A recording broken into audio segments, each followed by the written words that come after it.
E tani si zakonisht vjen fare në fund rubrika jonë të pathënat e kësaj jave. Se kush ka zënë vend në këtë rubrik, më së miri e kuptojmë tani.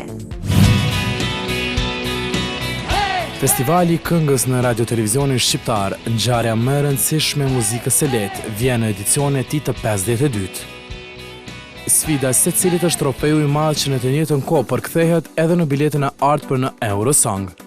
Ju kujtojmë që në edicionin e kaluar fitues u shpall kënga Identitet, muzikuar nga Bledar Sejko me tekst të Eda Sejkos, interpretuar nga Ardian Lulgjura dhe Bledar Sejko. Kënga që nuk pati sukses as në vendin ton e lëre më jashtë kufeve. Nejse, gjithë shkafit po I vije fundi, e këtë vit kemi edhe ndryshim të madh sa I përket këtij festivali. Pjesëmarrja e vogël e këngëtarëve bën të ditur se 16 këngët do të jenë që të gjitha në finale. Sot do të shënohet edhe fituesi I festivalit, I cili do ta prezantojë Shqipërinë në maj të 2014 në Eurosong.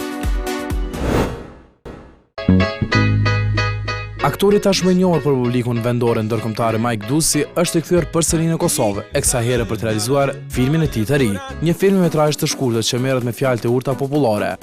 Mike, xhirimet e këtij filmi ka filluar dhe ato janë duke mbajtur në lokasione të ndryshme si në fshatin Kuka edhe tek Ura e Shenjtë. Producenti I filmit është vetë Mike, ku njëkohësisht është aktori me rolin kryesor në të gjithë këtë përrallë të bërë nga vetë ai.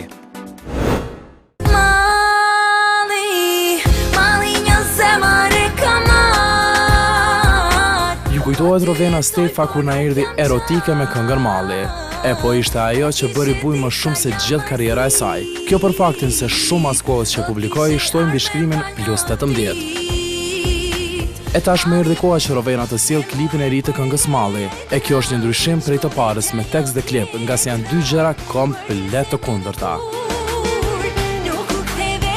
Bëhet fjalë që Rovena u dashurua në një mashkull ndërsa ai shkoi tek tjetra për shkak të letrave. Rovena titulloi klipin e ri E more për letra, ndërsa personazhet e klipit janë Rovena si Ksena dhe një mashkull që na vije me rolin e Herkulit. E kjo është ndryshe komplet me tekstin e këngës. E tek jemi tek erotizmi, Ksena dhe Herkuli kapën të bëjnë dashuri. E koha do ta tregoj ka apo s'ka sukses kënga e saj me seri të dytë. Edhe pse përfundoi kafeneja jon, Teuta nuk e ka ndërmend të ndalët. Tashmë asaj I erdhi një ofertë të cilën e pranoi shumë e privilegjuar. Teuta Grasniqi do të luajë për krah Nik Xhelilaj, aktori shqiptar me famë ndërkombëtare si dhe Renaldo Rocco dhe Fatmir Spahiu. Ndërsa regjisori I filmit është Gjergj Giovanni, film ky që punohet nga një produksion shqiptaro-italian, si dhe tematika luftën, por jo në rend të parë siç e mësuar të shohim në çdo film. E gjithë ngjarja do zhvillohet në territoire të ndryshme si Gjakova, Italia dhe Tropoja. Rolet kryesore do të dashurohen dhe tema do të jetë fati I tyre në periudhë lufte.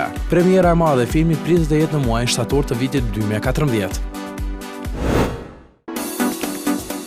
Ishte fillimi I verës kur Genta na erdhi me këngën e saj Si ty nuk ka. Edhe që nga ajo kohë këngëtarja na u trete nuk solli asgjë të re. Tashmë ishte edhe koha që diçka e re të ndodhte. Genta Ismaili ka bërë të ditur se këtë diel do të publikojë në kanalin e saj në YouTube këngën e re. Ajo titullohet Anuloja me tekst dhe muzikë nga Arsim Bunjaku, aranzhim të Virusit dhe hidhet në treg nga kompania Arboni. Suksese Genta. Ishte kjo tëra që kemi përgatitur për ju shikues të dashur. Nëse ju e merr malli për neve, ju keni kanalin tonë zyrtar në YouTube, si dhe faqen tonë në Facebook me Prive Klan Kosova. Unë ju përshëndes juve shumë, gjithashtu përshëndes dhe vitin 2013, shihemi kismet në vitin 2014, e deri atëherë, natën e mirë dhe mirë ta kofshim.